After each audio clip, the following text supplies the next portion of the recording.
Hello दोस्तों, स्वागत है आपका हमारे YouTube चैनल में। आज हम आपको दिखाना जा रहे हैं कांग्रेसी प्रवक्ता सुप्रिया और बीजेपी प्रवक्ता सुधांशु त्रिवेदी के बीच एक बहुत ही जबरदस्त डिबेट।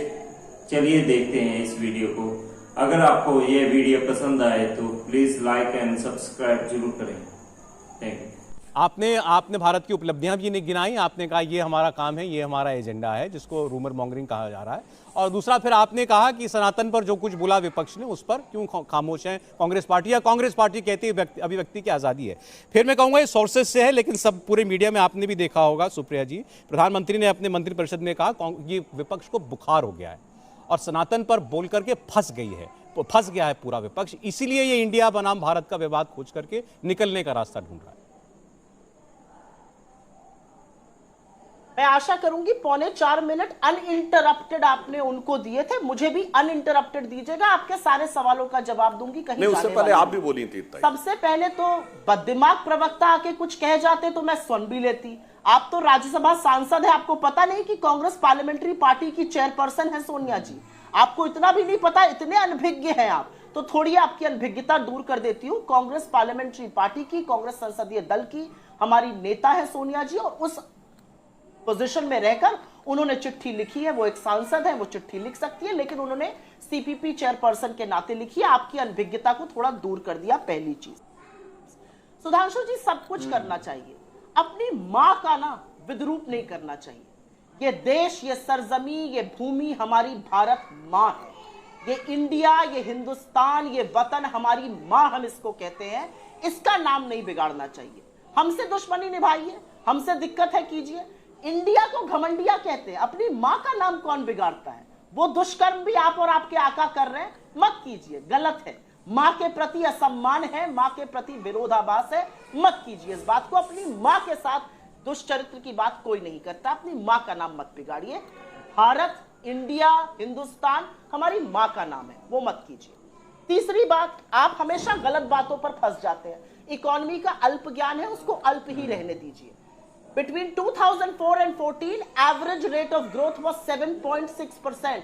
इस फ्लैश इन द पैन के बावजूद भी आपका एवरेज रेट ऑफ ग्रोथ अभी तक सत्ता में आने के बाद 2014 से 5.7% रहा है।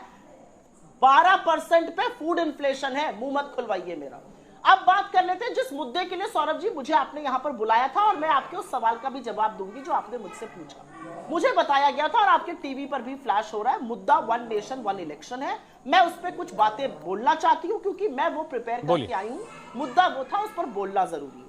ये हॉट एयर बलून था, ये शिगुफा था, ये जलेबी थी, ये क्या था मुझे नहीं पता, लेकिन एक कमेटी बनाई गई।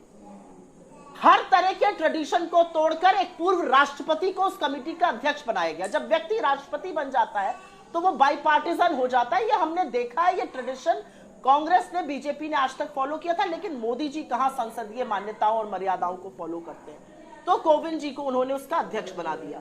अब इसमें उन्होंने सदस्य मनोनीत किए। राज्यसभा के जो नेता प्रतिपक्ष खड़गे जी हैं, उनको मनोनीत नहीं किया। जो पूर्व राज्यसभा के नेता प्रतिपक्ष थे गुलाम नबी आजाद, उनको किया। चलिए कोई बात नहीं। आपके कमेटी के एक सदस्य है हरीश साल्वे, बहुत तगड़े वकील हैं, महंगे, देश के सबसे महंगे वकीलों में से एक है। अभी वो लंदन में, उन्होंने अभी शायद फिर से विवाह किया, तीसरा विवाह। और उनकी पार्टी की फोटो में इस देश के दो फ्यूजिटिव दिख रहे हैं। एक ललित मोदी दिख रहे हैं, जिनको आपकी एजेंसियां वापस नहीं ला पा रही, और एक मोइन कुरैशी दिख रहे हैं, जिनको आपकी सरकार ने ईडी के तहत गिरफ्तार भी किया था और हर तरह की कार्रवाई भी हो रही है। क्या ऐसे व्यक्ति को लीगल, संवैधानिक, हर तरह की इस कमेटी जो भारत के लोकतंत्र की दशा और दिशा डिसाइड करेगी, उसमें रहने का हक है? आपने शिगुफा छोड़ दिया। आपने किसी पॉलिटिकल पार्टी से इसका डिस्कशन किया? आपने उन राज्यों से डिस्कशन किया जिनका टर्म ट्रंकेट करना पड़ेगा? 30 लाख से ज्यादा निर्वाचित लोकल बॉडीज में, पंचायत में, ब्लॉक में, जिला में लोग हैं, उनसे डिस्कशन किया? सब कुछ भूल जाइए। पार्लियामेंट्री स्टैंडिंग कमेटी ने, नीति आयोग ने, लॉ कमीशन ने आपकी सरकार के कार्यकाल के दौरान 3-3 रिपोर्टें इस पर दी हैं। अब आपने चौथी कमेटी गठित कर दी, जिसमें विपक्ष की ओर से अधीर रंजन जी थे। उन्होंने सही किया, उन्होंने बिल्कुल इस पर त्याग पत्र दे दिया, क्योंकि ये बिना किसी चीज की आई थी। तो मैं आपसे जानना चाहती हूँ, ये शगुफा है, ये रूमर मॉन्गरिंग है, ये जलेबी है, ये आपको क्यों बनानी पड़ रही है? और सौरभ जी, आपके सवाल का मैं जवाब देती हूँ। आपने कहा ये खबर सूत्रों के माध्यम से आ रही है कि मोदी जी ने कुछ कहा है। ये सरकार, आज देश का मीडिया सूत्रों के माध्यम से ही चल रहा है। सरकार के अधिकृत प्रवक्ता, सरकार के लोग नहीं बोलते हैं। आपके चैनल पर अभी मैं थोड़ी देर पहले बोल रही थी, मोदी जी ने सूत्रों के माध्यम से कहा सांसद मंत्री कैसे बस में बैठेंगे, कहां अपनी गाड़ी से। ये स्कूल, ये किंडरगार्टन के, नर्सरी के बच्चे हैं या इस देश की सरकार चल रही है? मुझे इस बात का जवाब दे दीजिए। मुझे इस बात का जवाब दे दीजिए कि यूसीसी हॉट एयर बलून था, ये हॉट एयर बलून है। अडानी के मुद्दे पर कब बोलिएगा? अडानी से क्यों भागते फिरते हैं? जी, जवाब आपकी बातों का चलें, चाहिए इस बात पर।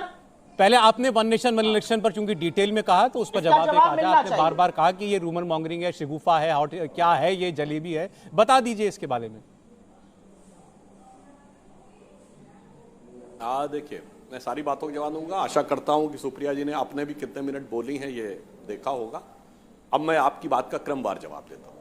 व्यक्तिगत टीका टिप्पणी से बचना चाहिए। थोड़ा कम। आपने कहा कि सोनिया जी संसदीय दल की नेता है। हाँ, नहीं, मैंने कहा संसदीय दल की नेता है, सिर्फ टेक्निकल बात कह रहा हूं। मैंने क्या कहा था? बगैर किसी संवैधानिक पद के। आप भारत के संविधान में लिखा हुआ दिखा दीजिए। विपक्ष के दो ही पद हैं, नेता प्रतिपक्ष लोकसभा और नेता प्रतिपक्ष राज्यसभा। नेता प्रतिपक्ष विपक्ष का संसदीय दल की कोई मान्यता हो तो मुझे बता दीजिए। इसलिए मैंने ये कोई भी जाके चेक कर सकता है। तो फिर तो कांग्रेस अध्यक्ष को भी चिट्ठी नहीं लिखनी चाहिए, बगैर फिर भाजपा अध्यक्ष को भी कभी चिट्ठी नहीं लिखनी चाहिए। इसलिए मैंने कहा ये आपकी पार्टी का इंटरनल मैटर है। आप अपनी पार्टी में कह सकते हैं। ओहो, आपने अपने टर्न पे बोलिए भाई, काहे आप बीच में हो रहे हैं? आप अपनी पार्टी में कह सकती हैं हम सुपर अध्यक्ष बना लेते हैं। नहीं, बेसिर पैर की बात नहीं कर रहे हैं। बताइए कहीं पे संविधान में लिखा हो कि नेता प्रतिपक्ष संसदीय दल विपक्ष। राजू जी, आप जवाब दे दीजिए, मुझे लगता है क्योंकि कंक्लूड करना पड़ेगा, प्रोग्राम का वक्त भी जा रहा है। अब उस विषय पे मत जाइए, अब आगे आइए। और आपने कहा कि मां के अपमान की बात मत करिए। मैं विनम्रता से कहना चाहता हूं, मां तो भारत माता है, परंतु अपमान की बात में मैं कहना चाहूंगा कि वो हिंदू संस्कृति जिसने इस देश को मां कहना सिखाया, जिसने कहा उत्तरम यत् समुद्रस्य, अपनी मां का अपमान करने वालों को क्या कहा जाता है, आप अच्छी तरह से जानते हैं। ये काम मत कीजिए। और अगर उसको कोई कहे कि ये रोग है, इसे समूल नाश करना है, तो उसे घमंडिया नहीं कहेंगे तो क्या कहेंगे? अगर कोई ये कहे कि सनातन धर्म का समूल नाश करना है, इस देश को मां सिखाने वाली संस्कृति का नाश करने की बात कहे, तो क्या वो घमंडिया नहीं हुआ? क्या घमंडिया नेवी और घमंडिया डिफेंस कहिएगा?